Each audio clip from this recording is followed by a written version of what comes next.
Hey, thanks for tuning in for another episode of the ReMinders podcast. So this is a special episode, the first to feature one of my family members. So I've got my little brother Jacob talking with me today. And Jacob is a 16-year-old high school student, so he's slightly older than half of my age. So I'm bringing him on to offer a little bit of a different perspective. This is a guy that's got his toes in many waters. He's in the honors program, obviously tied up with a lot of schoolwork. He's in soccer. He plays on 2 different soccer teams. I'm teaching him 3 different musical instruments right now. Just a guy with a lot of interests, and being someone who has grown up entirely in the age of information and with the dawn of the internet being in full swing throughout his entire life. We talk about that a little bit. We talk about the education system a bit, but I sort of cut out most of our conversation about that in the beginning because we talked about that on the last episode with Lucas in much more detail. We get into, mostly our relationships with the internet, and it really boils down to identity. We discover by the end of the podcast that all of this is really circling around how we identify ourselves and in what ways the internet and social media and technology has shaped the ways that we view ourselves and the ways that we attempt to identify ourselves in conscious and subconscious and unconscious ways. So anyway, without further ado, let's jump into the conversation, and I hope you enjoyed these completely random pictures of Jacob and my childhood during this intro. What do you feel like you would be actually excited to go to school to learn about, classes that you could take, or just any in general? I think personally, if they started focusing on individual students and individual interests, you mean? Yeah, individual interests and I don't know, showing you everything that's available instead of conditioning you for one specific thing. Mm-hmm. It's a homogenized curriculum. Yeah, I my personal favorite teachers are the ones who act as a guide instead of in law enforcement, mm-hmm. because that's just what a lot of my school feels like at the moment. Just developing personal interests and I think making it easier and definitely more affordable to develop those things. Yeah. What do you mean more affordable? To develop what? To develop curriculum? When I said more affordable, I mean less expensive, college and stuff like that. Oh, okay. College, yeah. Yeah, and yeah, that's a whole other subset of the conversation for sure. Yeah. So more individualized. I definitely agree with that. I think that high school could look a little bit more like college. Yeah, I think so too. And even college could look less like high school, mm-hmm. Because, for instance, I studied, for better or worse, I studied audio production in college. I know you know this, but for the sake of the conversation. And, they had me taking a math class, and there's this idea of a well-rounded liberal education, which really means a well-rounded paycheck for the people that you're paying. You know? I mean, and I'm certainly open to a counter argument of that. Mm-hmm. That no, we should make sure that there's a basis of having a well-rounded education, not just your interest, but I already took 12 years of that. And believe it or not, I've used algebra maybe once since graduating, 10 or so years ago. Yeah. Anyway, so that type of thing. I kind of cringe at art being taught at a college level anyway, but I'm sure that that's a bias that could be appropriately challenged, but I don't know. I think when it comes to education, I'm more interested in seeing primary school and high school being revolutionized. I think so too. Yeah. I'm obviously very interested in college being revolutionized too, but I'm so, I don't know, bitter towards the college industry to begin with. It's hard for me to, they've got so much they need to get together first. Yeah. It's so much a part of, again, it's part of that status and classism thing that we're getting at with like the professionalism of wearing a uniform and stuff in private schools and having dress code and stuff like that. I think that's what college has become for my generation, and presumably yours as well. And not to speak for other people, but I sense that our parents grew up in a context and culture where college was less accessible. Yeah. And I think it was sort of this carrot. I always use that metaphor, the carrot on the stick. A lot of times because other people have said, apparently, I don't know, at some point they would like hold a carrot on a stick and a string while riding a horse, and it would get them to go. Not everybody knows that. I knew so that. it was taunted at our parents' generation that like, oh, if you want to be a real success, go to college, And I think it was just sort of instilled that idea that college equals success. Yeah, and I think definitely. that the industry capitalized on that in such a disgusting and honestly like really messed up way, to the point of indebting generations of people. Yeah, it's much more like you've been calling it an industry. Like it's much more like profit based than education based. Exactly. And like in high school, some of my teachers, like their classes are just based on getting you ready for like a test to get into college. Yeah. Like so like a lot of times they argue that, well, we can't change like our curriculum at all because like we have to teach you this to get into college. Like if you were learning something else, you wouldn't be able to like be ready for this test to get into college. Yeah. But that's why we need to change like all parts, not just high school, not just college, but all like three parts, like primary, high school, and college. All of it needs to change. Yeah, and not even just from a systematic, which is to say societal level. I think that it probably starts with us as individuals, as sovereign beings, learning to revolutionize our own relationship to evolving ourselves. I was looking for a way of replacing the word educating ourselves, but the way that we take in information. And, that was something that I wanted to talk to you about is, you were brought up, you were born in 2006. I was in 8th grade in 2006. I was already like discovering my favorite artists. I was already a musician, you know what I'm saying? Like I had already played Final Fantasy 7, 8, 9, 10. You know what I'm saying? Like, I grew up with video games. I grew up with the internet and stuff, but it was new. Video games weren't, but the internet was new. Yeah. I remember being in 4th grade and our 4th grade teacher was like just astonished at Google. And she was young. She was like 26 or something. And she was like, yeah, when I was in school, guys, we did not have Google. Like we had to go to the library and all this stuff. And, so like there was a period before the internet being a household, expectation versus, when I was in 4th grade or whatever, we had a computer room. Or in our case, we had the corner of the basement that the computer was in. And so point being, like this flood of information. And it's not just, at this point, it's not even just like, oh yeah, MySpace, or you can, have you ever heard of MySpace? Yeah. Why? Who has talked to you about this and why? I don't know.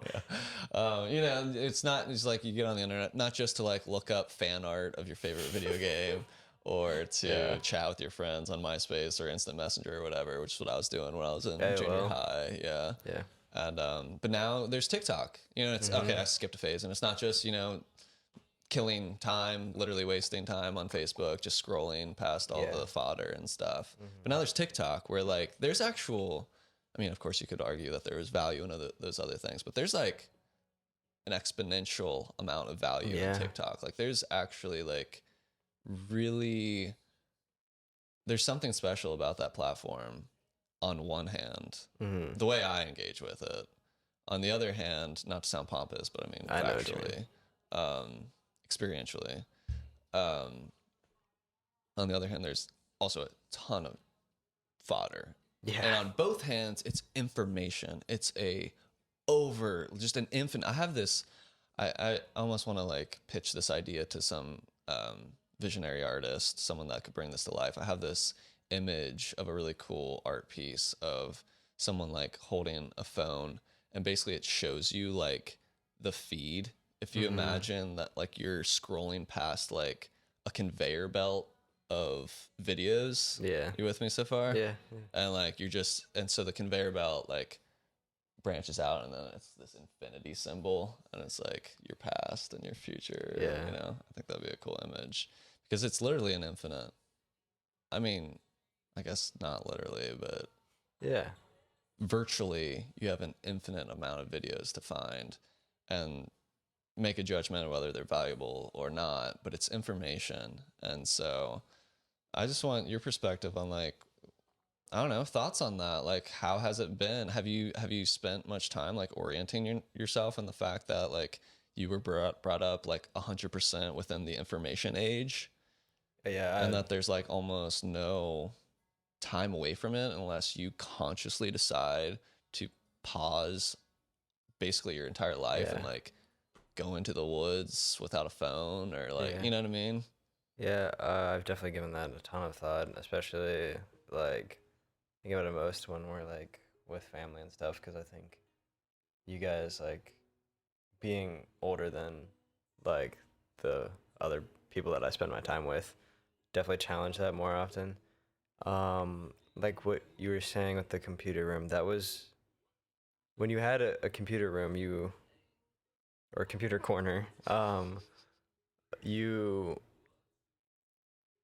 went to it intentionally. Like you knew what you were doing, or like you knew what you wanted to do when you got on the computer, and then you did it, and then you were like done. You got off. It was spending intentional time towards that.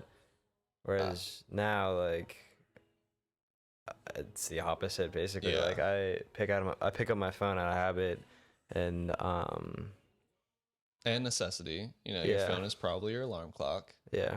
So the very first thing you see in the morning, as a functional device, you have to wake up to get to school at a certain time. You know, so you're using this as a tool. And then it's also, you either have all these text messages, or like you're getting like an impulse to check social media to see if there's anything going on. Yeah. So there's this insidious pull to constantly be engaging with media and information. I wanted to add to what you said, that it was intentional time. I get your sentiment with a computer room and a landlocked computer, a desktop, if you will. I'm going to check my email or whatever. Or like, you're going to do this one thing, you know, look up your fan art and stuff. But then you might get sucked in, you know, and you know, Facebook was around before smartphones and stuff like that. So there definitely was like unintentional use too. But I think it wasn't mobile.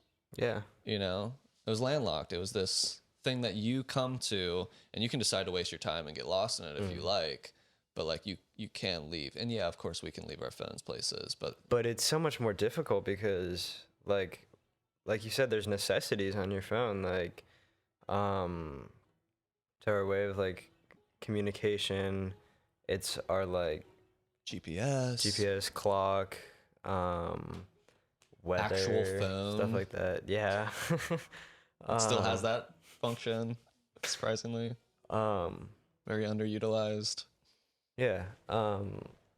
like what you were saying before, it's our alarm clock. So like you instinctually, um, like it's the first thing that you see in the morning, and every like books and apps and stuff that like improve your like daily life and wellness and stuff like that. Um, a lot of them say like don't check your phone in the morning. Like make sure that is not the first thing that you do. Yeah. And similarly, like make sure that your phone's off like 30 minutes before you go to bed instead of just like more like mindless scrolling until you eventually just fall asleep. And there's a few reasons for that. Keep your thought if you had something to add to that, but quick interjection is that it's not just like you don't want to be doing an unhealthy or an unfulfilling habit before going to bed, but it's also the blue light on the screen messes with our circadian rhythms. Yeah. It's also EMFs, essentially like low grade radiation that's flying in the air all the time. Quick tangent, at a show last week, this older dude came up and was chatting with us while we were setting up. Perhaps a little bit longer than I would have liked as we were trying to sound check. Yeah. And he's already giving us requests and saying that he's going to leave in like 30 minutes because he's an old man and needs to get to bed. I'm like, dude, we'll have a set list. Like, and I'd love to like switch the set list around, but as you know, I tune my guitar to a certain thing. And, so anyway, but he was saying, because I was telling him the band name. Actually, I'm going to go on a whole tangent. Bring me back to the topic. You're all good eventually, but yeah, he was talking about, he was asking the band name and stuff, and I was like, oh yeah, Shantieris, you know. Yeah. Showed him our sign, see how to spell it and stuff, and he was like, what? It's like Shantieris. And he's like, Shantieris? Oh, air like the air? He's like, air. Yeah, it's all in the air, man. And I was like, and I'm literally like trying to tune my guitar and like do the thing. And I'm like, yep. And like not try to have to explain my super silly esoteric band name that I chose. And I'm like, yeah, man, it's like, you know, Shanti is like Sanskrit for peace. Eris is a Greek goddess of discord. It's like peace and chaos. But he was like caught up on the air part of it for a while. And he was like, yeah, it's all in the air. And he's like, I was like, yeah. And I'm thinking like, just like metaphysically, spiritually, whatever. And he's like, no, but like really, like, you know, he was like, back in my day, you know, it used to be just like radio frequencies, but like now, and he was making a good point. Yeah. You know, that like naturally, which is to say, I don't really like using that word because, you know, what we've done, this is natural. There's nothing that's not natural. Yeah. You know, it was natural for humans to make a huge mess of their environment. But in the pre-industrial lifestyle, you know, the air was pure, which is to say that it didn't have these invisible communication signals being propelled and received all the time. And that's something that a lot of people don't think about. And, you know, I'm not conspiratorially like suggesting that it's bad, but like it's something to consider. It's definitely something to consider. And so anyway, EMFs and stuff. But quick further tangent on that. So that got me thinking about the band name, because that happened like a few more times that night. I was like, yeah. And I was talking to Ryan about it later. It's like, as much as I like Shantieris, I think it sounds cool and looks cool, and obviously it has personal meaning to me, you know, being the only person that understands what it means. Yeah. But it's esoteric, it's hard to say, it's hard to spell. Yeah. You know, it's not memorable to people that aren't me. Yeah. You know, so Ryan and I were brainstorming, is where B came in, of other band names, and we had a few sort of cool ones, but did I already tell you about this? No, this is new to me. So we're landing on Daydreamer for now. Thoughts? Discuss. I like that. I think it fits your music and your vibe a lot. And I think it still holds the idea of like peace in the chaos, because daydreaming for me is a very peaceful thing, and like I that's like it's it's something that everyone can like relate to. Exactly. And yeah, like specifically for me, like daydreaming feels like my safest space, and yeah, and it's original too. I like it. Yeah, unfortunately, it's not It's not? super original. There's at least like 10 other yeah. artists on Spotify with that name. So I think we're going to do it all lowercase. I was trying to think of a way of making it distinct from other Daydreamer artists, but Yeah. we landed on just like, I've never heard of the other ones, Yeah. you know? So That's we can why just be I thought Daydreamer it from was Cincinnati. original. Yeah. Yeah. But yeah, I thought about like doing a period at the end or like encasing it in like 2 parentheses, like 2 on each side, which like sort of makes it look like a bubble or cloud, like a thought bubble or something. But yeah, I think we're just gonna keep it Daydreamer. Yeah. Yeah, we went through a bunch. What's up? Were you gonna do like? Were you gonna keep it all One word. lowercase? Yeah, lowercase. That's a one good word. idea. Yeah. Yeah, and it hits all the things you mentioned, and it also like scratches a little bit of, like the deeper itch that I was trying to get at, you know, of just like, you know, lyrical content that I get into, like talking about lucidity and, you know, awakening and being here and present and all that stuff. The meta way of looking at it is like, you already know, but yeah, like Go off. daydreaming, like you're dreaming right now. You know what I mean? Like, but it also has that double, it's an actual phrase if people are familiar. It's an actual activity, and you could also apply it to like life being a daydream and stuff like that. So anyway, yeah, I like it. I like it too. Yeah, I mean, I'll keep Shantiris and like just, you know, I'm not gonna like re-release the stuff on a different name or anything. Yeah. Keep it as like a solo project, basically exactly how it's already been. You know, me collaborating with whoever I feel like collaborating with, and I think I'm really excited about it because I think it's actually gonna like allow me to get a little bit more experimental with Shantiris and not feel bad when I do like a random like grunge track or like a electro track, you know, to be like genre fluid with it and stuff. But anyway, just wanted to share that.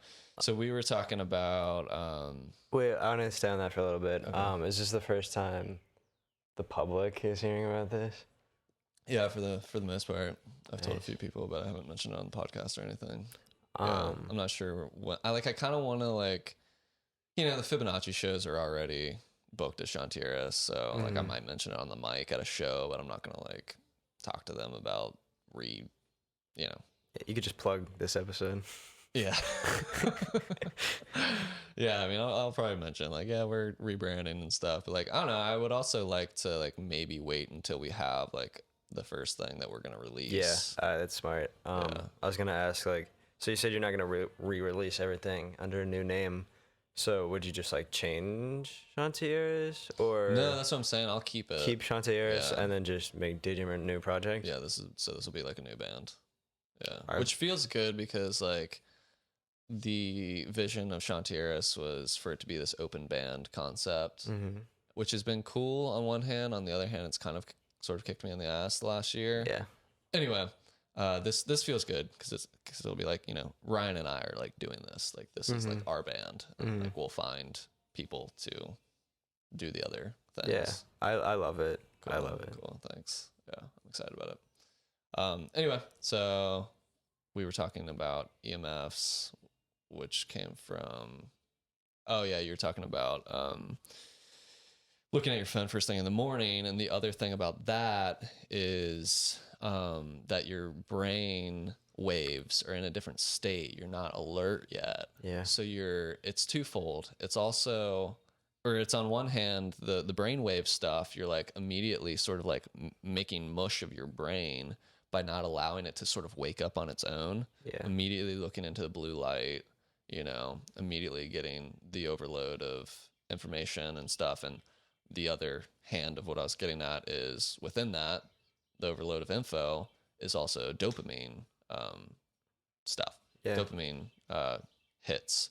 So the part of that that's important to know is that just like the first food that we break our fast with in the morning, the first the way that we break our dopamine fast, much like the way we break our food fast, is priming our brain to want that thing or something similar to it for the rest of the day.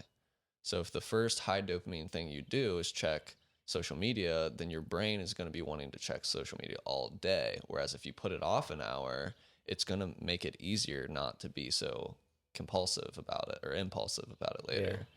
Same thing. If you eat donuts or Pop-Tarts as the first thing you eat in a day, your body's going to want sugar and fat the rest of the day, you know, or whatever. So anyway, so what else were we saying?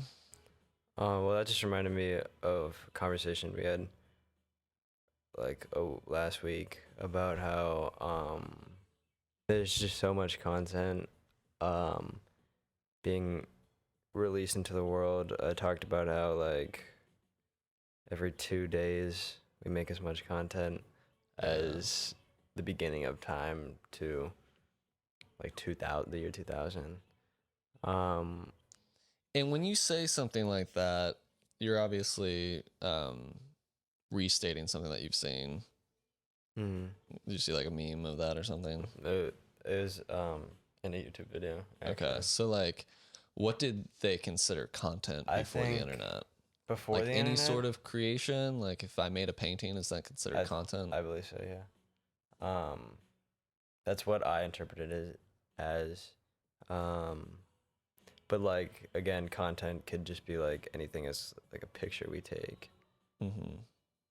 And or like a book that you write or something like that. Because I've heard it in terms of information that, and I don't have a specific figure for you, but it was something to the effect of like every year now we produce like an exponential amount of information, or not just, it wasn't producing, it was access. It was that we have access to like ridiculously exponential amounts of information than we would have for the first 99% of human history. Yeah. And which is remarkable. Yeah. I mean, and you have to wonder, you know, for the first generation, so to speak, that's being exposed to this new context, this new paradigm of being a human brain in an environment. And you got to wonder like how it is affecting us. Yeah. And I'm not implying that it's all negative. Yeah. But I think personally it's been pretty negative for me because I mean, it's not too negative. Obviously it has great benefits. Like, there's like so much to learn and just like consume that, like a lot of people before us obviously didn't have that. It's a privilege. It's definitely a privilege. Yeah.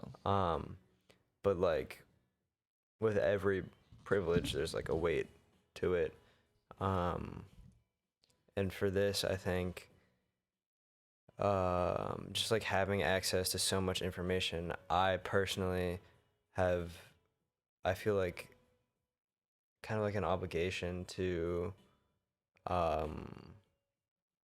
just consume as much content as I can. And if I'm not, then like what am I even doing? Like there's so much available. Why am I not like getting as much as I can? But like that that's interesting to hear you say that. I feel kind of on the other side of the spectrum. I think it's like the idea of I was gonna say capitalism, but I don't know. Like yeah, I think the idea that we were talking about, consumerism, yeah. There's so much to consume information wise. Like there's so many YouTube videos and stuff. Like just say like I'm learning guitar. There's so many YouTube videos about like how to play, like what specific terms are, like pentatonics, stuff like that, and like how to master those skills. I feel like a guilt that like if I'm not consuming like as much as I possibly and physically can, then how am I even going to get better? How am I ever going to get better if I'm not doing as much as I can all the time? And that goes past just content on your phone and stuff. I think people feel that in different ways. Like, if they're not doing all that they can, then how are they going to get better? Mm-hmm. And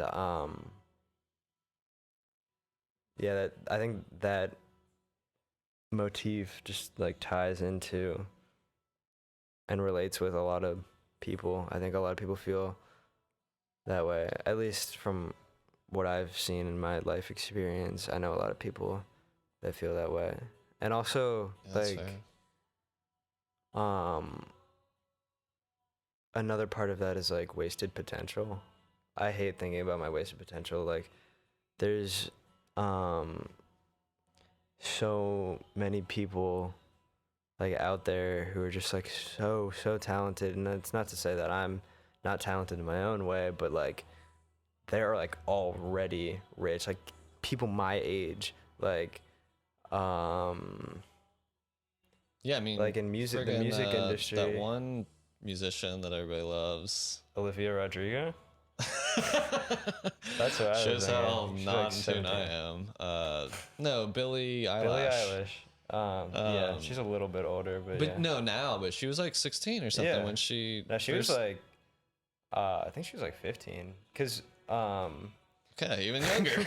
yeah, cause her brother's a producer, but yeah. Yeah. Well, can I interject, or were you still finishing your point? Oh, so just like, a lot of my, or not a lot, but just like part of my mental health issues is that I think about like that wasted potential a lot, and like I like degrade myself because of it. Like, look at all these people who have already done so much. Like, what have you done? And obviously I know that like I have so much of my life ahead of me, like so much.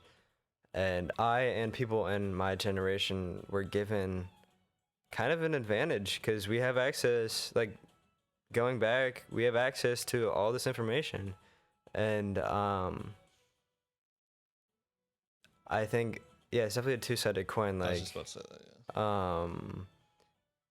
I have access to all this information.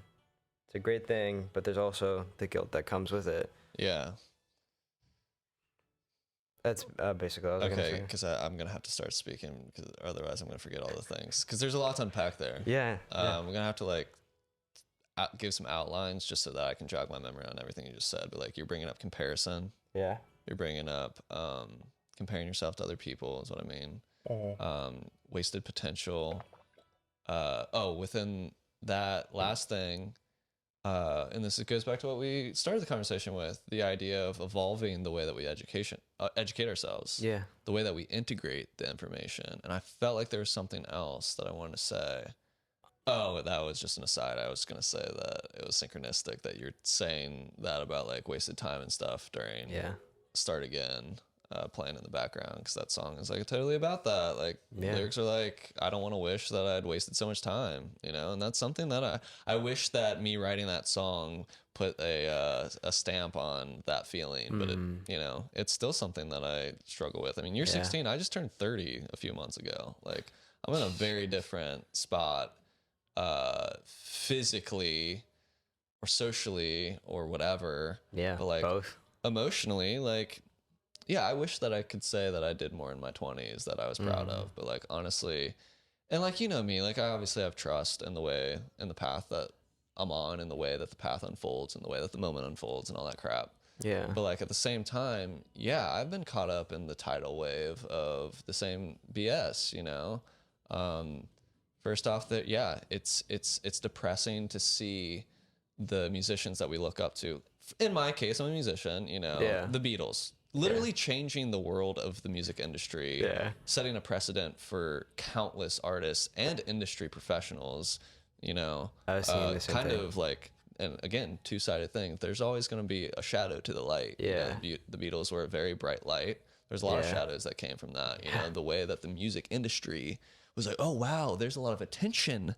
Key effing word, attention here. Let's capitalize on it, you know, and there's a lot of ugliness in the music industry. Yeah. And that's not the point of the conversation, so we'll bookmark that for now. I mean, the Beatles at 19, Paul McCartney writing Yesterday. Yeah. Like, there was a movie called Yesterday, like yesterday.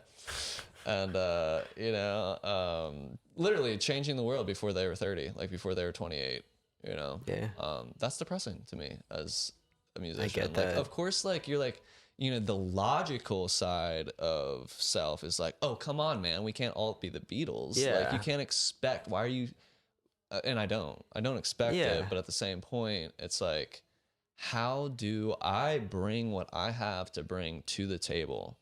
You know, that's the question. And comparing our paths to other paths is, while on one hand extremely normal and understandable, on the other hand insane.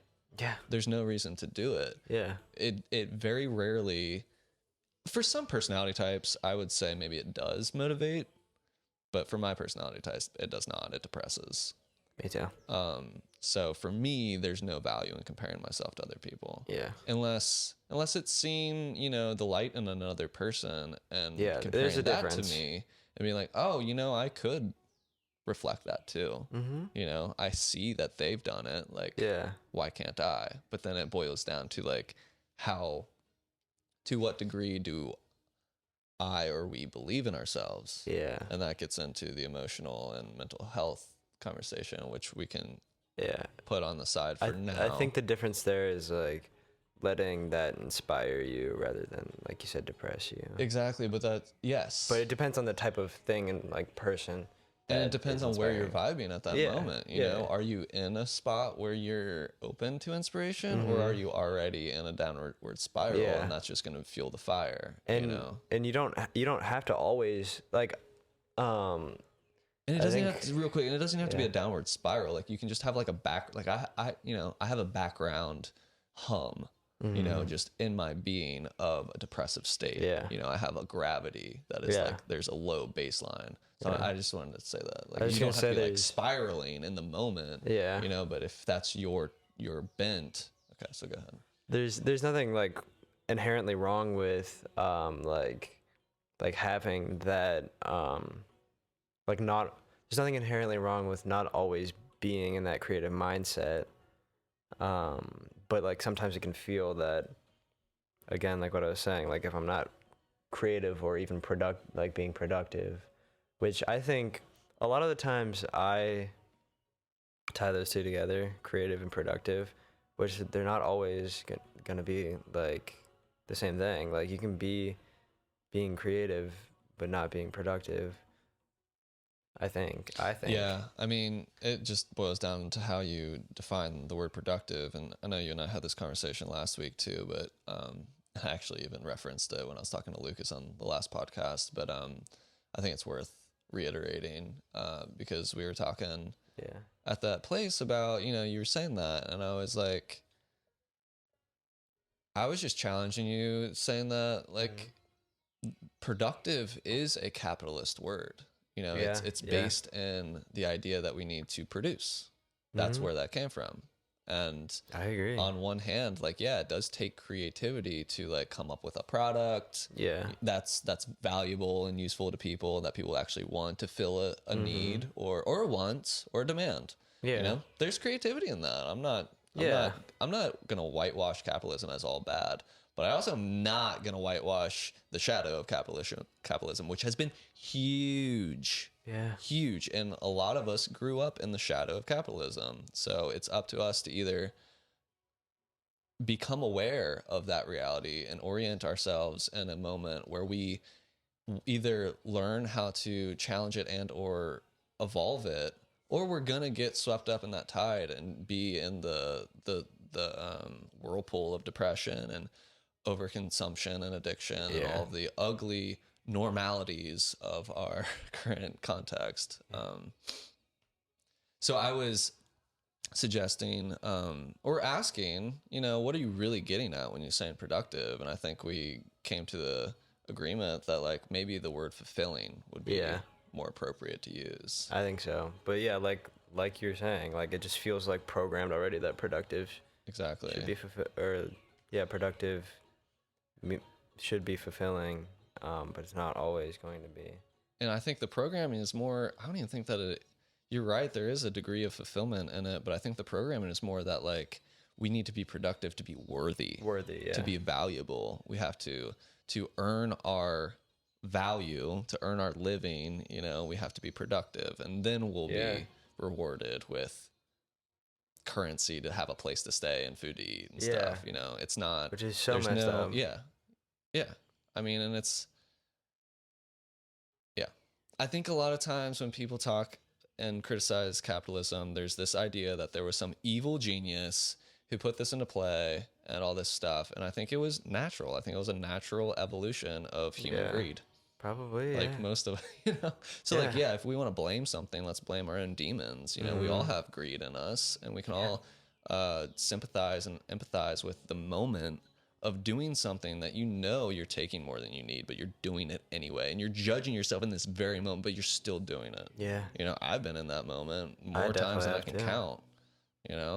And so I take responsibility for that energy on earth, and I think it's up to me and you and us as individuals and us as a community to do something about our shadows and stop trying to scapegoat everything into oh, it's the capitalist agenda. Oh, it's the leftist agenda. Oh, it's this, that, and the other thing. Like, no, it's your own shadow. Like, it's our shadow. We did some ugly things in the karmic avalanche of humanity. Like, nothing's hidden, So anyway, let's reel back from that. But you started that whole thing by saying that you have this inclination to almost feel obligated to consume as much content or information as you can. Otherwise you're wasting your potential and you're not giving it your all. And that's a huge thing to unpack in and of itself. So like when you first started saying that, I really didn't relate. Like I don't have that feeling. Like I can definitely understand like the wasted potential bit of it. But for me, like consuming content is more just like escapism. And I mean, on TikTok, I have a pretty curated feed where it's a lot of valuable like shadow work and that type of thing. And I'm like constantly saving videos into various folders, playlists and TikTok to like go back to one day. So like that's I do that too. So I think that could be a pivot, a possible solution to your situation, your predicament of, it's almost like you're trying to get yourself ahead of the curve, but the curve is like an infinite shape here, an exponential shape. So you can never get ahead of take half a step towards the wall. Like if you continue to do that, that's like an example, like in an exponential thing. You continue and you're eventually going to reach that like singularity where you're like, you and the wall are almost the same thing, but like you're infinitely not and almost. Sorry, that probably wasn't necessary to illustrate, but so you can't get ahead of that curve because there's too much information out there. So what I'm posing as a potential helpful thing is pick one, dude.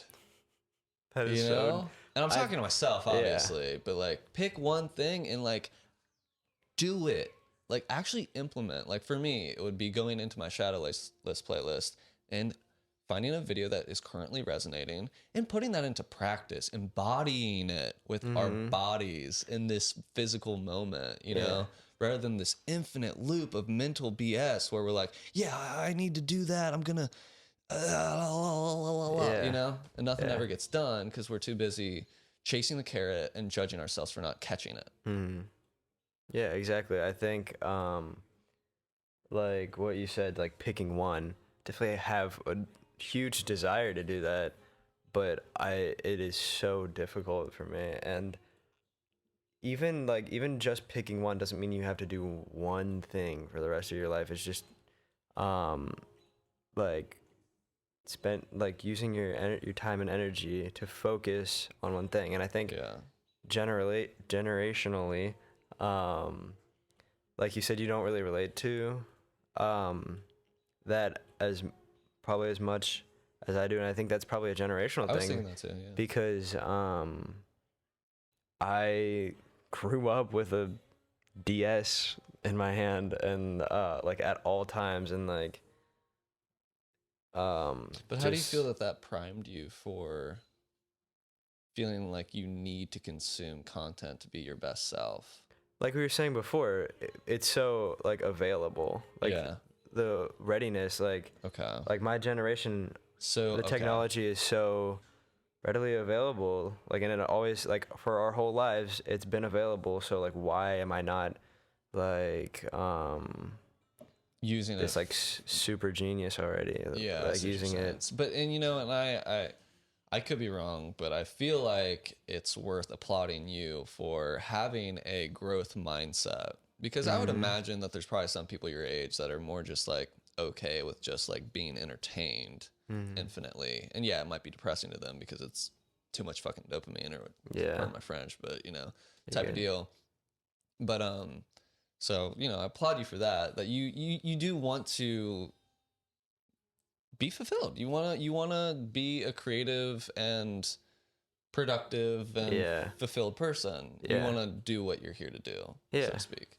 And I could tell that you were taking my pick one out as like pick a path. yeah, Yeah, I yeah, was more thinking like pick one video, like pick one guitar yeah, lesson, yeah, like type of yeah, thing. But I do really relate to that specifically to like learning an instrument and trying to get practice tips online because when you're not working with one person like a yeah, guitar instructor, it's hard to commit yourself to like a curriculum, so to yeah, speak. yeah, And definitely. so it's like and that is where it becomes very overwhelming because like which channel do I commit to, or am I Yeah, just going to surf and try to find? And there's this insidious idea on the web that like there's always something better. yeah, yeah, How do you pick the best video? How do you pick exactly. the best thing? So So I think we like resort to like, since there's always going to be something better and we're never going to get like the best thing, we just need to get the most.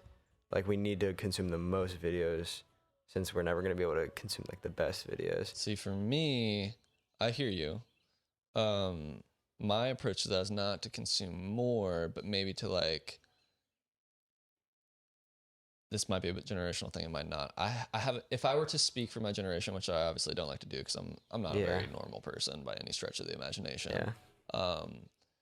I would imagine like most people, you search, I don't know, something stupid on YouTube.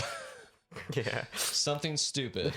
And you're like, man, which one of these is going to be the stupidest? Yeah. And so you're like, probably most people pick the one at the top, like Yeah. either the most convenient one or the most popular one. And usually they happen to both be the one at the top. Yeah. Whereas for me, being a more anti-conformist type of person, Yeah. I'm like, I don't want to pick the most popular Yeah, one. no, I get that. Because it's probably think- like it's probably missing something. There's probably a deeper perspective. Yeah. So I'll scroll like once and then find one that like resonates. So it's just something about it resonates. Yeah. Where I can like pick up on a tiny synchronicity, like maybe the color of their shirt, or like what I mean, like the way. I definitely have that too, and I think I get that from you probably. And so I'll pick that one first, but then I'll be like, well, these have to be at the top for a reason, so I have to like watch that one too. Yeah. And everything like that. Gotcha. Yeah. Also, I think another like generational thing, because I am a voice in my generation, but I don't think I again am the most normal person in my generation. But I think overall our generation has trouble committing. Like what you were saying, like picking like one video. There's definitely we have a lot of trouble like committing to one thing. And personally, I have a lot of trouble committing to one thing. So there's so much I want to do. Definitely can relate to being non-committal. Yeah. And that type of thing. Yeah. There's so much I want to do. And I think that ties into like, because I want to do so much, the place to start is consuming so much information. And which yeah. I'm going to pause you real quick. I almost feel like that's a misapprehension that comes from the programming from the education system. It's this idea that we need to like be in this incubation period before doing the thing. Yeah. Which like, I'm not going to say that there's no like wisdom to that, but I think that it's probably overshadowing a greater wisdom. Yeah. Which I feel the greater wisdom is like do things now. I definitely agree. Feel it. Feel how it feels. Yeah. Like, does doing chemistry feel exciting? There's someone your age who actually is excited by that. Yeah. You know? Yeah. Is playing sports exciting? Is whatever, you know? I think that's a really good point, because I think it was more in our discussion about like going more about individual interests, like for the school system. Yeah. Focusing on individual interests. I think more than that, like individual feelings, and like you said, seeing how things feel. And I think that's a super important part of life itself. And like I have that part of me that wants that and like knows that, but I think I don't like usually the part that like we've been talking about overpowers the wisdom. The wisdom, yeah. Yeah, I think the mind gets in the way of. Yes, definitely. Of just the natural flow of, or again, not trying to say natural. I know what you mean. Of a deeper flow of just spirit, you know. Yeah. And I think that we have built up these structures that are for better or worse. A lot of times for worse, and sometimes we get convinced that they're for better. But judgment or not, no judgment. We have distanced ourselves, which is to not say distracted ourselves. We have distanced ourselves from just being in the moment more. Yeah. You know, before technology, when our greatest technology was realizing that we could use this stone to like crack open a coconut, you know, like that wasn't distracting us from the natural world. Yeah. You know, we were in the moment. Yeah. We were, our naked feet were on the ground, which is extremely important. Yeah. It truly, I think it's I don't important. like using the word important, but I know. It does something biologically to like physically ground ourselves with the planet. I mean, literally, you know, negative ions charge. I know nothing about science, but there's something about the negative ions which are positive. Yeah. No, I know what you mean, because I think that's probably one of my biggest motivations is just doing things in the moment, like doing things like doing things that make you feel good, not just things that like people tell you are good and like you think it's good, but like stuff that actually makes you feel good, and doing stuff in the moment instead of, like you said, in the incubation period and having to wait. I think doing stuff in the moment is super important, and it's like obviously it's beneficial to think things through, but overthinking things is a huge like detriment, especially to me. Yeah. So just doing things in the moment more, that's I think been for a big you motivation and for me. perhaps your generation, or not your generation, but people specifically your age, people in high school and stuff like that. I think that is a good reframe to like not think so much, do things that feel good. Yeah. For people my age, I think what would be even more beneficial is to do things that don't feel good, but that you know you would benefit from. Yeah. You know? Yeah. Like as a 16-year-old, like, do you need to be doing shadow work? I don't know. Probably not. You probably just need to have some experiences and, like, you know, be a human and stuff. Like, people my age need to figure out how to be, like, the next evolution of human. Yeah. Like, it's not enough. I don't think it's enough.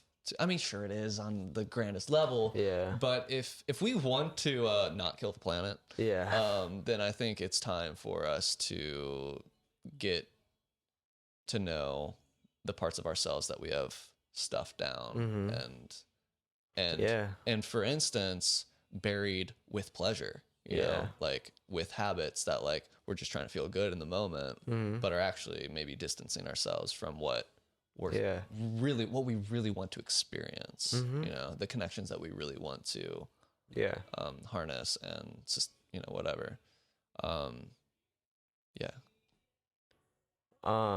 I think that's probably a little generational too, because like you said, people in your generation have that like buried deep down, but I think with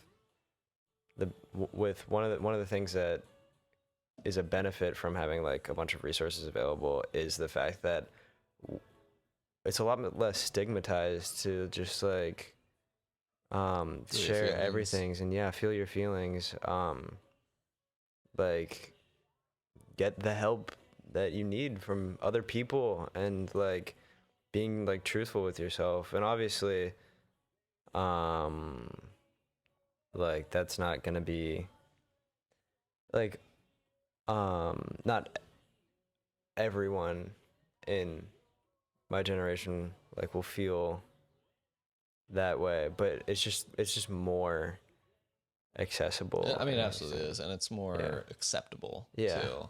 Maybe before we get into mental health, I just wanted to point out that like something that we've sort of touched upon a little bit, but like I feel like you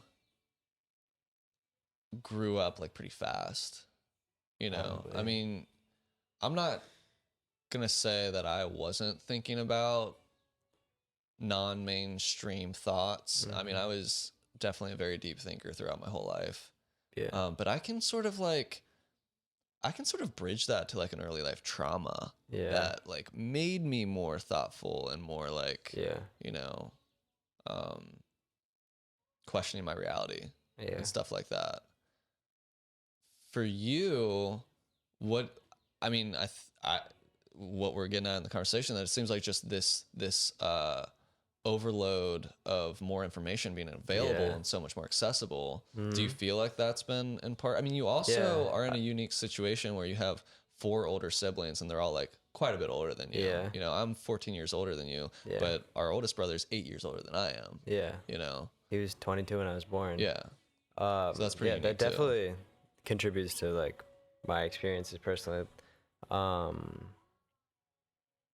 think that might even be like the majority, because my 4 siblings have probably been like my biggest role models throughout my entire life thus far. And like even though I have this like plethora of information that I'm able to like consume, you guys really like taught me how to use it and like how to be intent. I think I've learned so much from you, obviously, but one of the biggest things is just being intentional about the things that you're doing and like the things that you're feeling. Just like being intentional and aware. I think that, and basically just that. Do you feel like most people your age are like on a similar journey? I think, I mean, obviously it's hard to know. Yeah. And your friends are obviously going to be the people that are most like-minded, but you know, I mean, you have obviously a closer perspective to your generation than I do. That's what I was going to say. Just like, I can identify a lot of people like at my high school who like don't resonate with that, but like the people that I'm closest with probably do. Yeah. And Yeah. Just I out of think, curiosity, are any of your friends like in similar situations where they have like much older siblings or anything like that? yeah, Yeah. one of my closest friends, Jill, she has an older brother who's 20 and two older sisters. So, which is pretty close to Yeah. what I am. And I think that's a big part of why we resonate is because I don't know, we have this shared experience of being like um just like not subject but like just being like open to so much new experiences and stuff like that. Yeah. I was just reminded of a memory of, do you remember the time Selena was in town? Mhm. Yeah. That was probably like 2014, 15, something like that. So you were like, It's like like, 8. yeah, that's crazy. That was like, Mhm. you were like, that was like half your lifetime ago. Yeah. Um, and to me, that just feels like a few years ago. But anyway, the memory was, I was just thinking of one of the insane things that I said to you that might have planted a seed, perhaps. Um, we were in the woods, like not like the deep woods, but like the immediate woods behind our parents' house. Yeah.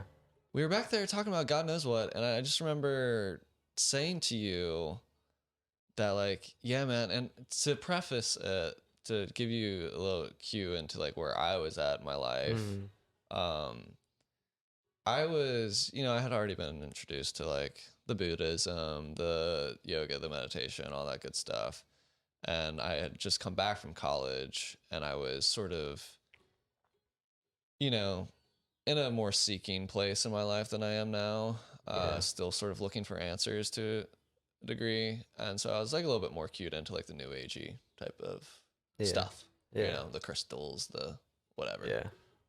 So like one of the things that had come across my field was the idea of like new agey spiritual, I don't even know how to term it, like spiritual generations Mhm. of like, the indigo children, which is kind of like my generation. Yeah. And then the like crystal children and the rainbow children. Not super well versed on Yeah. that, but I think it's probably pretty just banana stuff. yeah. But I mean, I don't know. I think there's something to it, but I don't think it's like something you can really like break down in a Yeah. finite category. But anyway, so I was kind of getting privy to the idea that the new generations coming in were going to be more conscious. Yeah. And that's true, like anyway. Yeah. But the thing that resonated was the idea that like indigo children were like aware and had mystical leanings and awareness and stuff, but that there was like this deep like dissatisfaction or like a chip on their shoulder, like I don't know, like an anger or something like that. Like an anger at the system or whatever, and more of a fire. And the idea like that the newer generations were just like, it's all good, man. We're just here to like shift humanity, And then I was like more lighthearted and stuff. So I remember saying to you that like, I don't know, I was just talking about how like the earth wasn't in great shape and like, all this stuff. When I was 8. Yeah. And I was like, yeah, man, like it's really gonna be up to your generation to like I kind of remember this. to like rebuild the world and like Yeah. to like bring something new in. And so I don't remember exactly what I said, but I was basically, and in some ways it was like, I'm not necessarily proud of saying that to you. I think in some ways it was like that's kind of a lot of pressure to hear that. And on one, and from your perspective and from my perspective, it was kind of like displacing my own responsibility. They're like, yeah, my generation's probably just gonna like suck, but you guys really gotta pull it together, Yeah. And I think there is kind of a lot of that, like in just more like a social situation too. Yeah. There's a lot of just like, yeah, the Gen Zers, they'll pull us out of, capitalism and killing the planet, all this stuff. And I don't think that's necessarily the most mature perspective. But anyway, let's is there anything you want to say about that? Yeah. So I just wanted to bring up, you said, there's a little bit of it sounded like you're sort of getting to the double-edged nature of the fact that people in your generation are talking about mental health a lot more than, when I was in grade school, like, I didn't know what that meant, but by the time I was in junior high, like, I knew that I was depressed, Yeah. And like me and, close friends would talk about that. Yeah. But I wasn't like, getting on TikTok and seeing like post after post of people like almost glamorizing mental health. Yeah. That's just something that I want to bring up because while on one hand, I think it's really great that we're talking about this and that it is definitely becoming less stigmatized. On the other hand, I think that maybe the pendulum swings, maybe a little bit too much in each direction. And then I think the shadow of us normalizing mental health is that there's now like, how do I put this?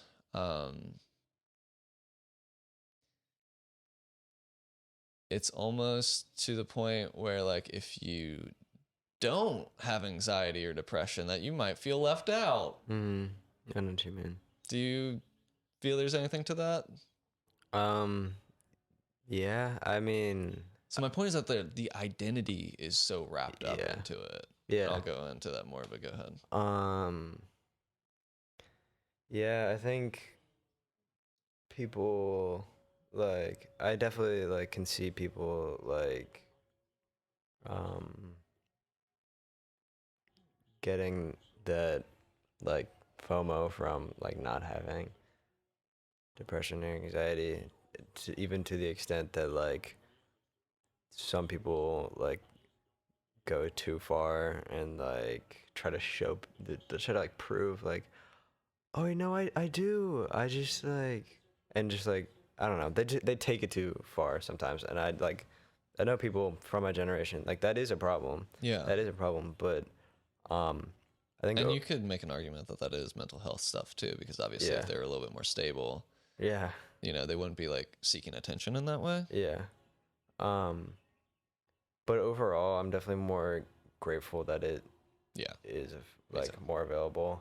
Yeah. Because like it's definitely part of that has like shaped who I am, I think. But what are you gonna say about identity? Well, that's a perfect segue. Shaped who you are. I kind of see that in you a little bit too, but let me frame it this way. So in Spanish, you might be able to back me up on this. The way they would communicate in the Spanish language, what we might say in English, I might say in English, I am sad. Yeah. But in Spanish, you would say, do you know? Soy triste, maybe. Which sort of translates more to like I'm experiencing sadness or I'm feeling sad or something like that. Yeah. Is that true? Sure. I mean, do you know how that breaks down? I mean, like literally I think it is just like I am sad, but I know but is there an identity? Is there an I am in that phrase? Yes. There is? Yeah. Okay. I think so. Okay, well, I heard this on somewhere else. I don't speak Spanish, and maybe they're talking about a different language. But I know there's a lot of French that there's like I'm experiencing and feeling, like opposed to like I myself am like that's sadness. right. You take French, not Spanish. My bad. No, but I've taken Spanish too. Anyway, I think the point still stands. I mean, and maybe what you had said in Spanish, maybe that is true, that is how you say I am sad, but maybe that's not like the cultural colloquialism. Yeah. Who knows? Anyway, point being, I mean, it doesn't even have to be a language barrier, but like, I feel that, well, I would love to see us reframe mental health. Maybe not even as mental health, maybe as emotional wellness, because I think of a lot of what we experience as mental health symptoms, dare I say mental illness. I don't like that phrase at all. I mean, mental illness to me illustrates the picture that I'm sick. And I think that can be helpful for some people to stop the self-judgment, to stop the shame cycle, Yeah. to say, oh, this is there's nothing I can, not that there's nothing I can do about this, to externalize it Yeah. to a certain degree, to distance their identity from what they're experiencing. But then I think we end up going too far into, oh, I'm mentally ill. Now I'm identifying as being sick. Yeah. And we build our experience based on how we relate to language. The way we talk about ourselves, the way we think about ourselves is very much tied into how we experience ourselves. So if I'm telling myself that I'm sick, that I'm mentally ill, I don't think that leaves a lot of room for becoming emotionally well. And to my point, while on one hand, yes, we can measure brain activity and we can correlate experiences like depression and anxiety, we can correlate that with lack of or overabundance of fill in the blank, lack of serotonin or overabundance of dopamine or whatever it may be.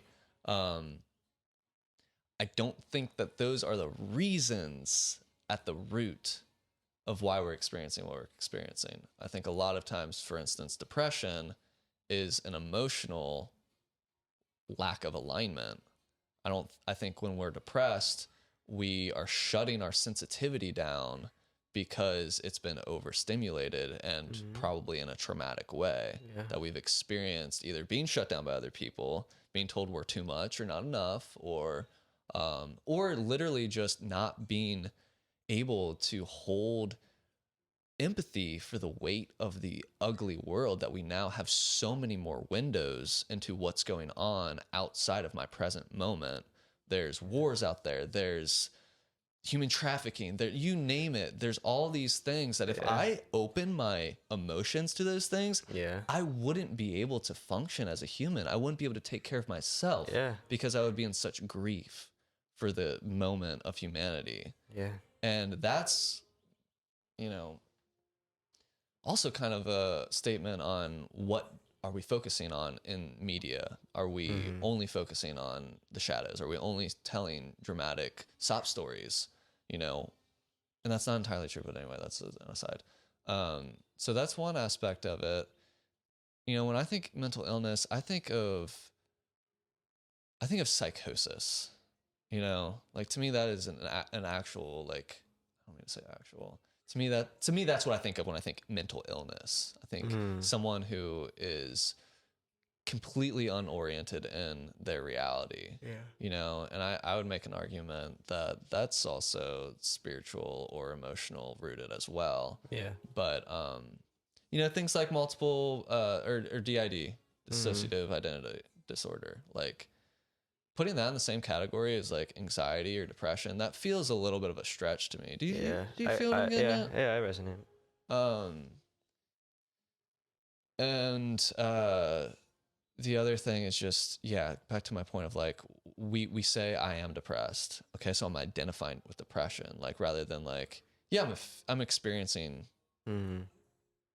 an ebb in my flow right now. I'm experiencing depression, and being more acute into like the seasons of life. The earth gets depressed every winter. Like, it's not a bad thing. It's resting. That was one of the coolest things that Clayton said on the Breakthrough Consciousness podcast that I retained since he said it. He was like, the thing about depression is like the need for deep rest, and that always really resonated. But anyway, I guess my main point is that it's helpful to have the lens of mental health.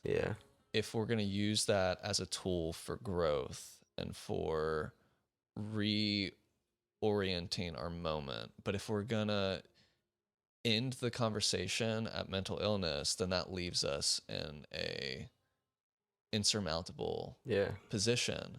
And I think that it's a little bit of a misapprehension for people to reduce mental wellness or overall well-being, to reduce that just to brain chemistry. Because our brain chemistry is a reflection of what our life is, right? Not the, or, I mean, you could argue that it's the other way around, but that would be more of a spiritual argument, you know? And that's not really what we're getting at right now. If we were in different contexts, then our brains would be operating differently, you know? If we weren't in houses and doing things that we don't want to do for eight or more hours a day, then like we would probably be feeling a little bit more connected and more whole. You know what I'm saying? Yeah. So I think that's a huge component of depression, is that it's disconnection.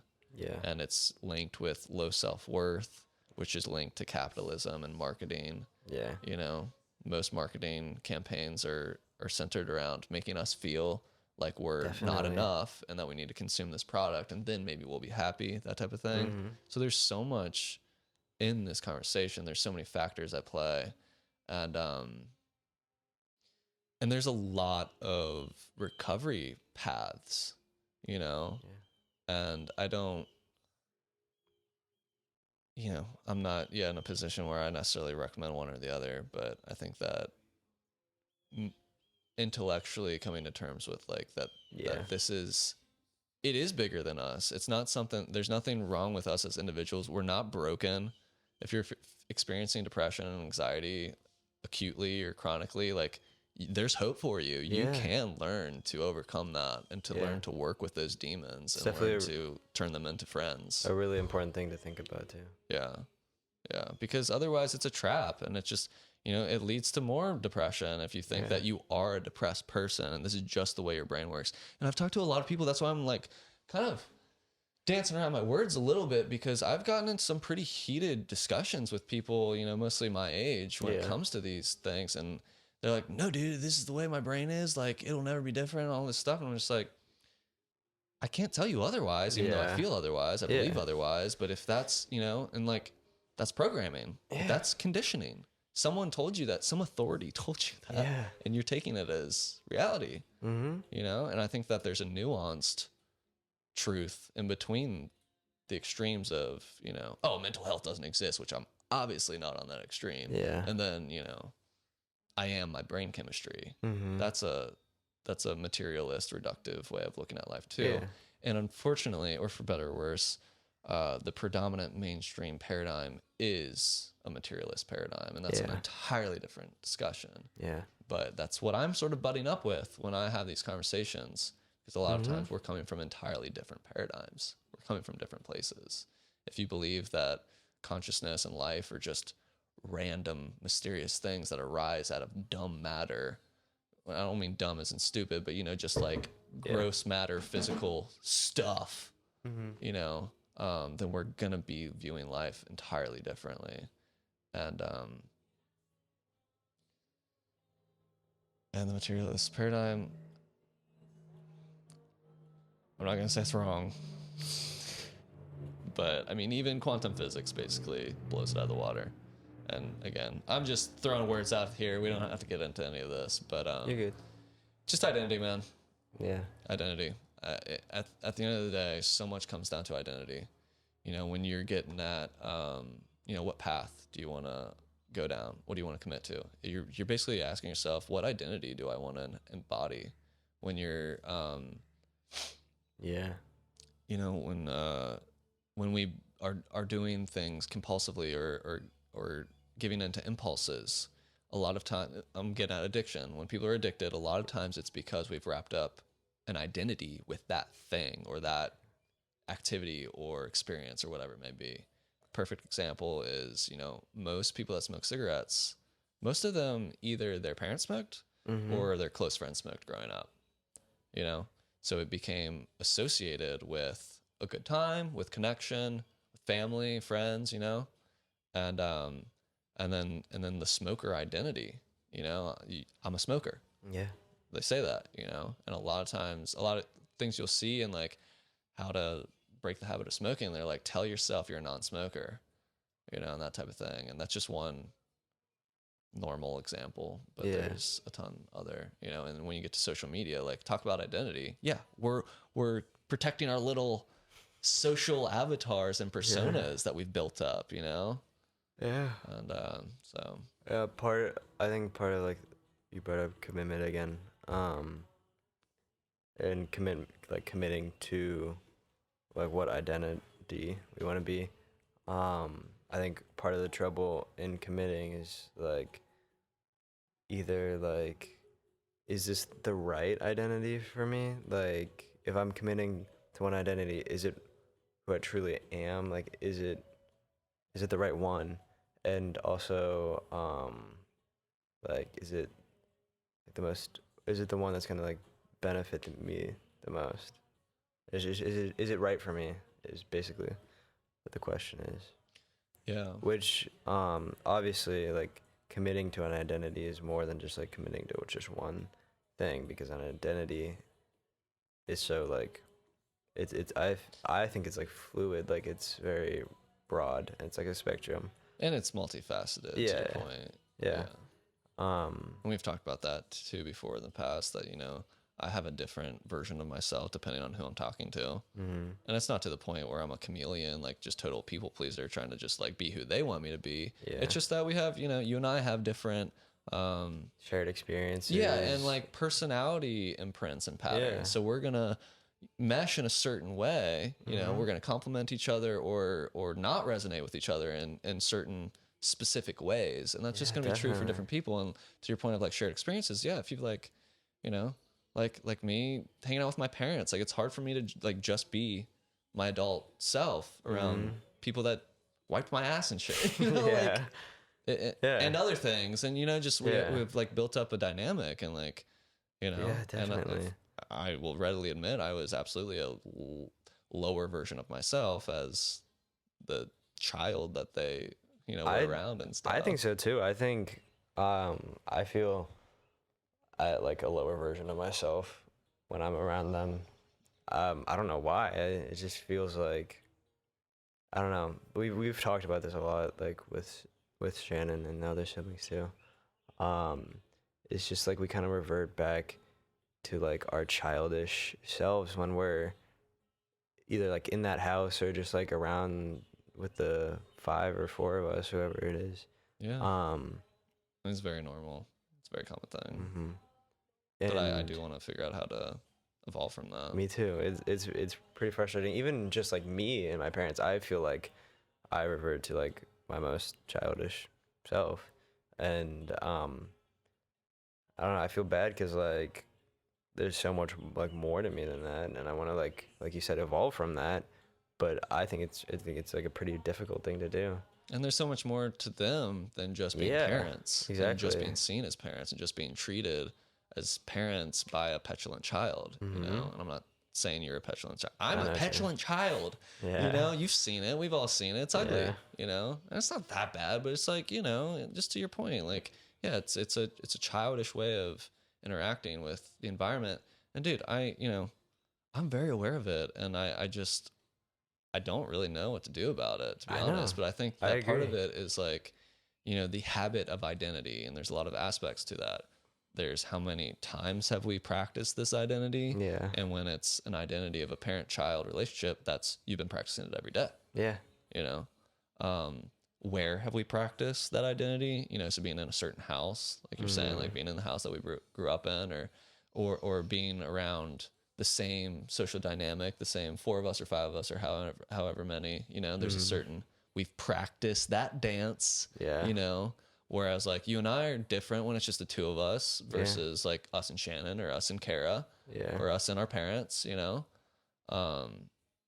So I think that maybe one thing is just to break the norm and get out of the context that we're usually in. You know, I think we've probably had some of our best times when we go for a hike or go on vacation and we're in a different context. Yeah. You know? Yeah, I definitely, that type of thing. I also think like, I think like to an extent it feels more comfortable to like not change. Oh, absolutely. Absolutely. That's the struggle of addiction, bro. Yeah. Yeah. It's comfortable to do the thing that you've always done. Yeah. Yeah. And that's kind of what I was getting at when you were saying like that you want to do things that feel good, and to be clear, like I do get you. I know you're not just saying things that are pleasurable, but that things that feel exciting and fulfilling, you know, but to that point of what I was saying of, you know, that I need to do things that don't feel good, I need to do things that are uncomfortable because I know that they're beneficial to my growth, you know? So this is stuff that I've talked about for like an embarrassing amount of times, you know, and I still struggle to like implement is step outside of the comfort zone, you know, but like we can tell ourselves that and we can talk about it till the end of time, but like the body doesn't speak English, you know? So we can understand this at a intellectual level, but learning to talk emotionally, that's the language of the body, is the emotions. Yeah. So bridging our intellect with our emotion is what's needed.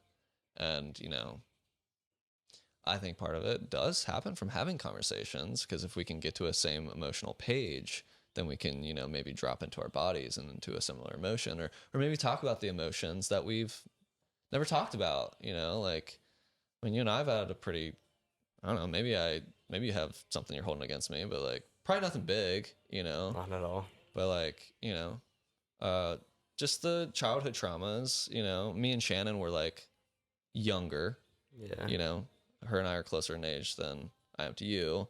So I was a little bit more of a annoying brother to her than I was to you. You know, so I'm sure there's more there that like, you know, goes unspoken, but like, you know, if we could get on the same emotional page is what I'm saying, then I think that clears a lot of habit energy and stuff like that.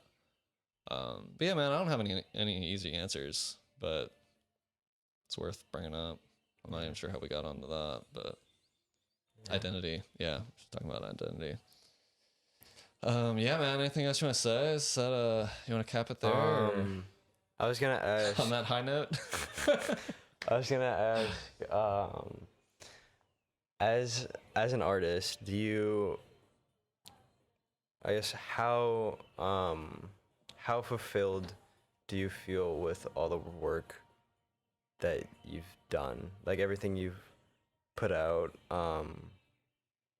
How do you feel? Like, do you feel that it reflects you as a person, or like, if you put out like one song for one specific reason, do you feel like that reason was like reflected like well in that song? Like, how confident are you in your art and your ability?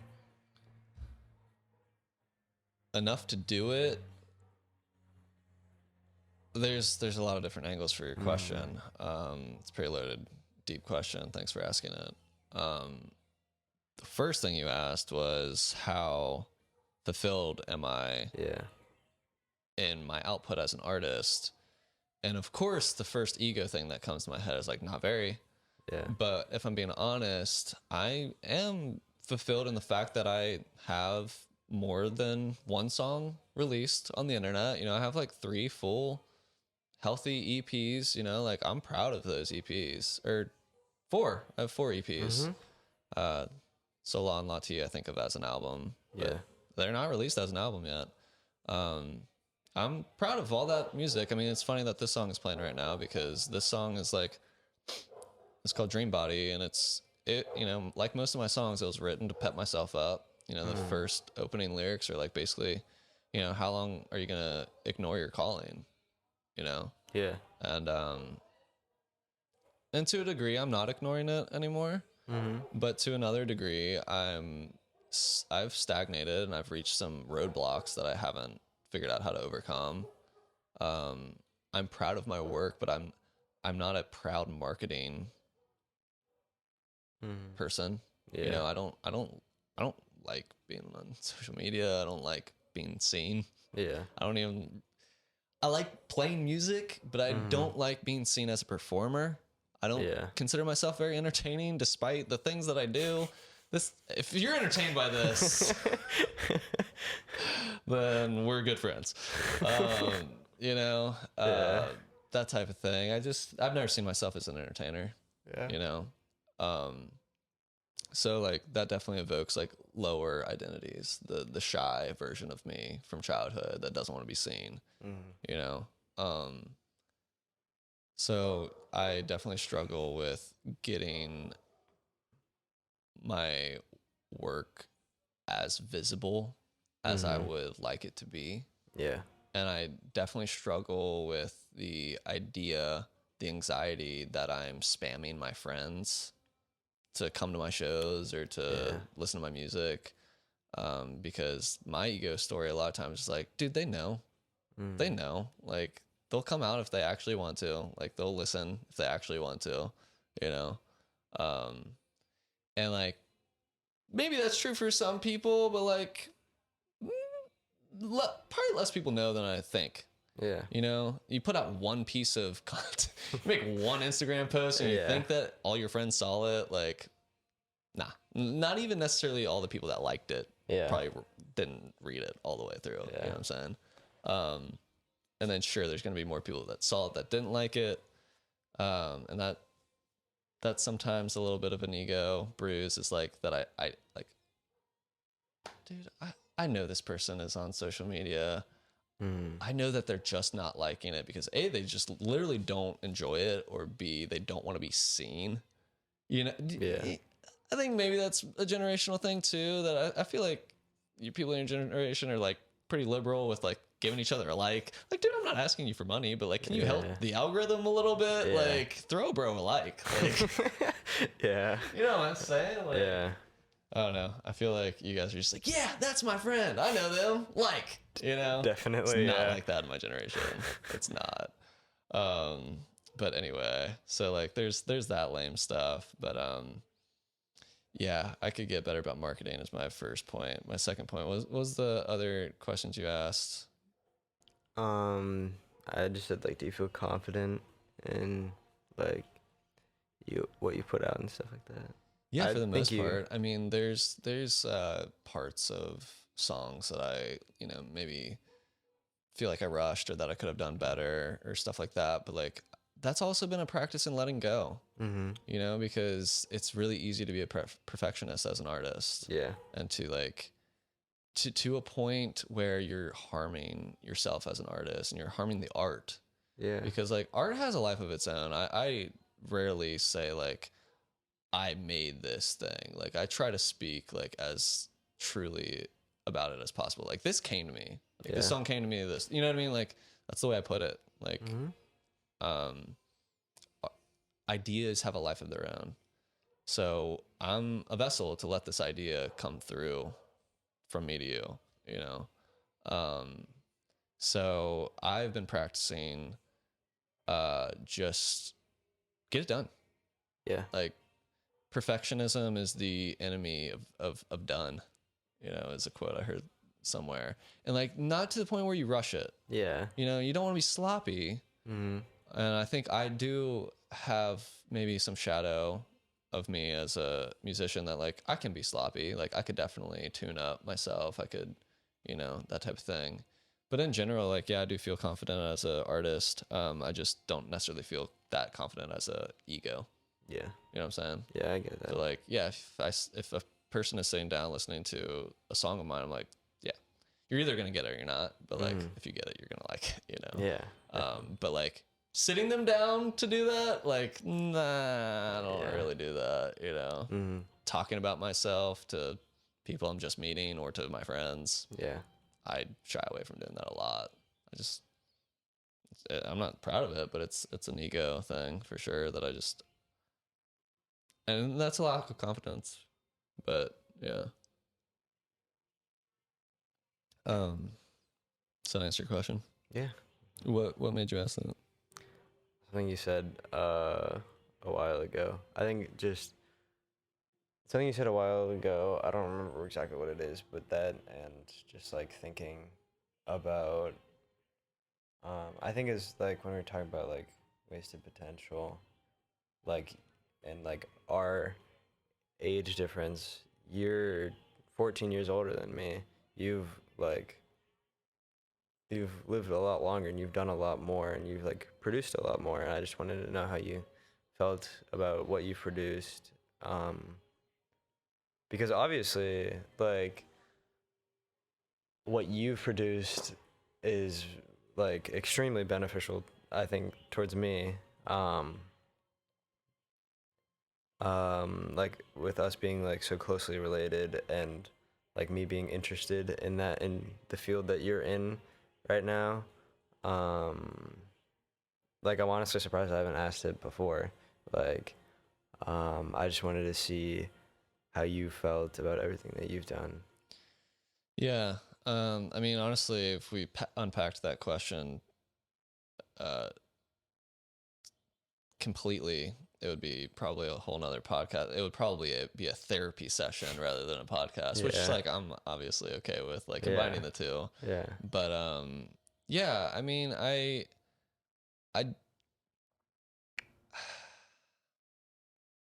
I don't believe in living with regret, but I would be dishonest if I said that I never was tempted to have regretful thoughts. Yeah.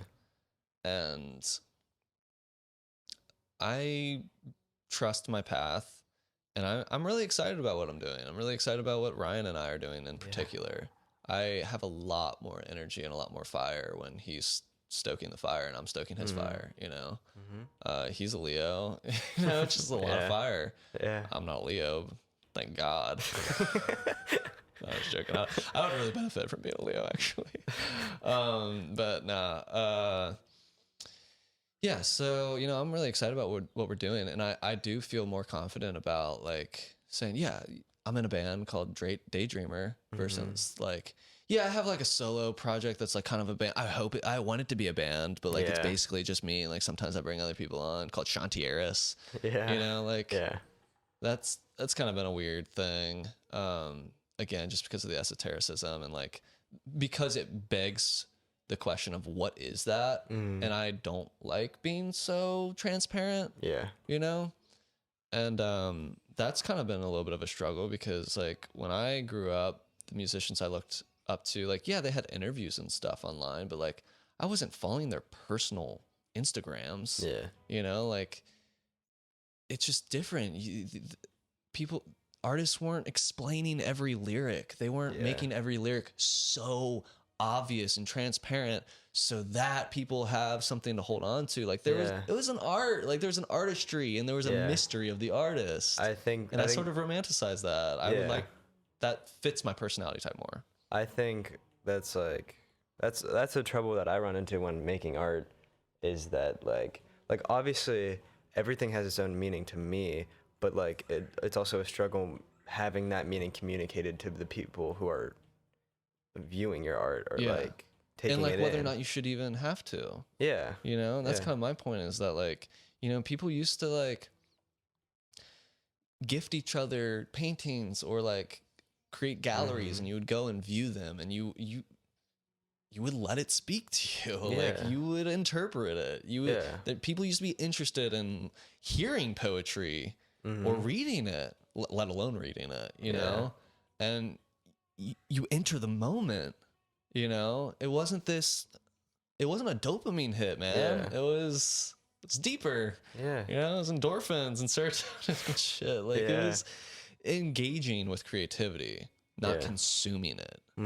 It's a huge difference. Collaborating with art rather than consuming it, or pimping it out.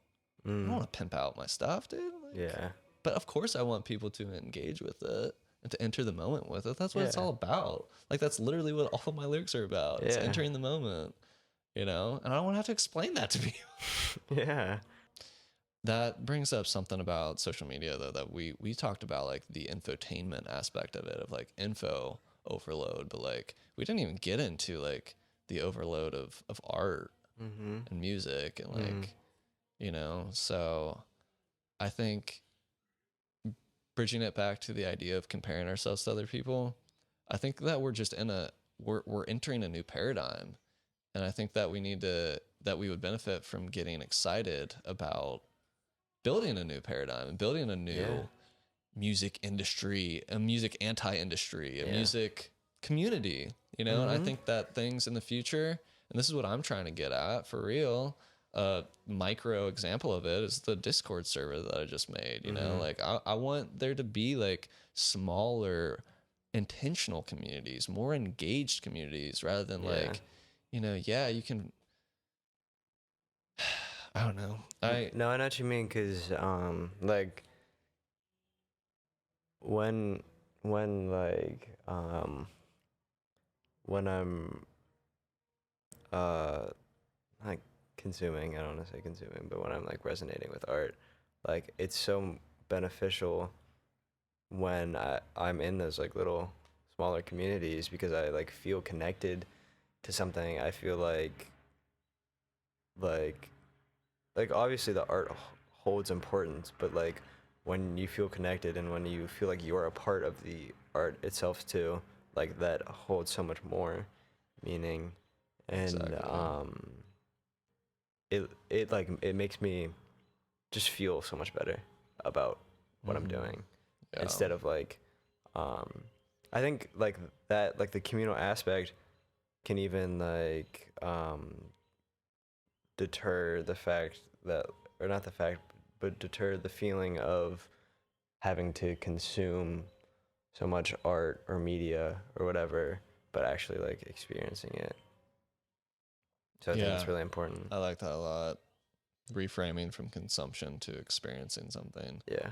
Or that's something that Kara and I have started doing a lot is like, I think I got this from the Very 8 podcast, but like the idea of like collaborating with substances or food or, what, Mhm. like, rather than I'm consuming a cup of coffee or I'm eating a donut, Mhm. like, do I want to collaborate with this donut? Like, I don't know. I don't know that it Yeah. has that much to bring to the table. Yeah. You know what I'm saying? Yeah. Like, do I want to collaborate with coffee? Like, or am I just propping myself up and just, you know what I'm saying? Like just Yeah. doing Yeah, I get it. something out of habit or whatever. Um, but yeah. I mean, we could go on and on. I felt like there was something I wanted to say to what you said, but now I've sort of aired my brain out. I might be done. Um, but I like to. Well, first of all, thanks for Yeah, of doing this, course. man. This is really fun. We can definitely do many more in the future Yeah, for sure. because I almost feel like this conversation was maybe for a listener maybe overload. Like Probably. we got into a lot of stuff, and there's so much more that we could Yeah. unpack on each of those topics. But I just want to ask you, this is something that I like to ask at the end of doing a podcast. Was there anything in particular that you want to highlight about the conversation? Maybe if it's something, it could be a two-part. It could just be something you want to highlight. But if Mhm. there's also something that we can bring into action, like a takeaway. Yeah. Um, I don't know. I think what we were talking about at the end there, consume or experiencing things instead of consuming them, and just like the point of this whole podcast in general, it's a reminder, and I think this episode can just be like a reminder to like take time to think about things and take time to just like I don't know, be in tune, like um check yourself, I guess, like see where you're at in your life and like assess yourself and just think about those things like um that like maybe you're listening to this and you're thinking like, yeah, I have been like overthinking a lot. Maybe I do want to feel a lot more. Just like see where you're at in your life and see how you could benefit from um like changing or like implementing a new thing. Um, yeah, I think that's Yeah, that's awesome. Thank you for that. I would expand on it to a degree. Um,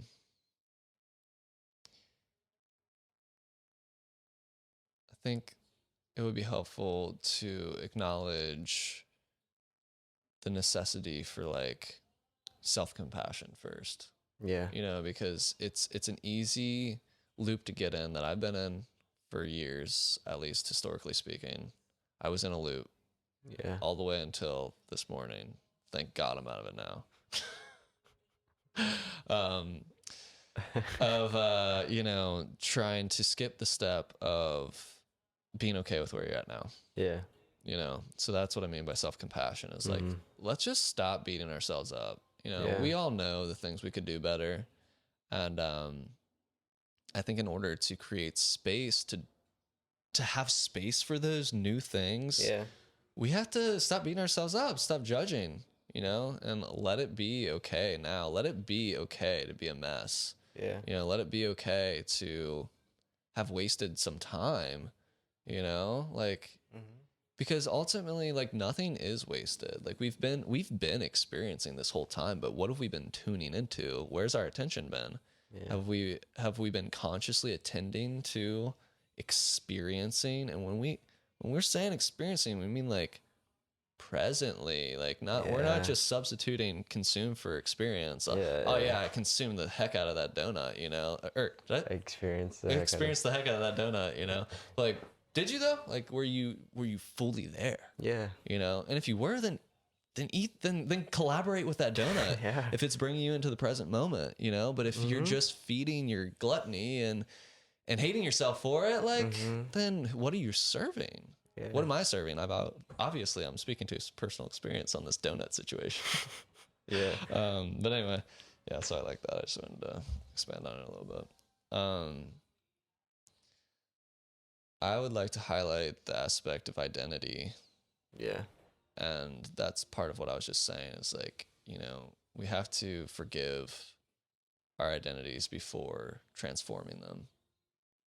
Yeah. And that's been something that I've been butting up with for years, is that, like, I've had various visions and glimpses and clarity of who I want to be, but it's been hard to, like, put to rest who I have practiced being, you know, and I think that there's something to that, and I haven't fully gone through that experience, so I can't really speak to it, but I almost have this sense that, like, I need to, like, have a funeral for, you know, I mean, that sounds dark and whatever and morose, but, like, to have some sort of ritualistic or ceremonial goodbye to the past, and, like, to mourn what I've been, to mourn the times I've wasted, and to celebrate what I have done. Like, yeah, you know, back to your question about me as an artist, like, yeah, I could have gotten started on Shantiers a long time ago. Yeah.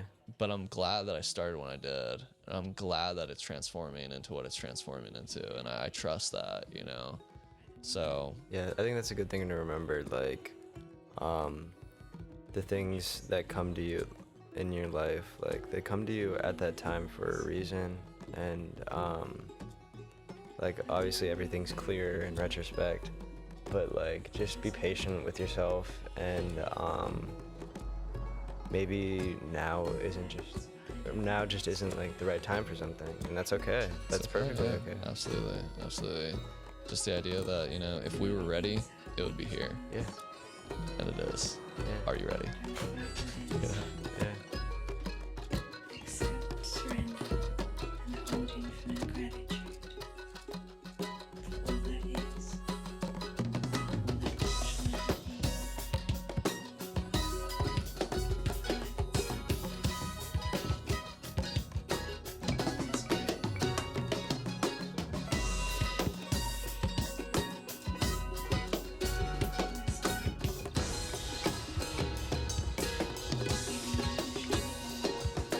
I don't need to say anything, but I'm still going to sing.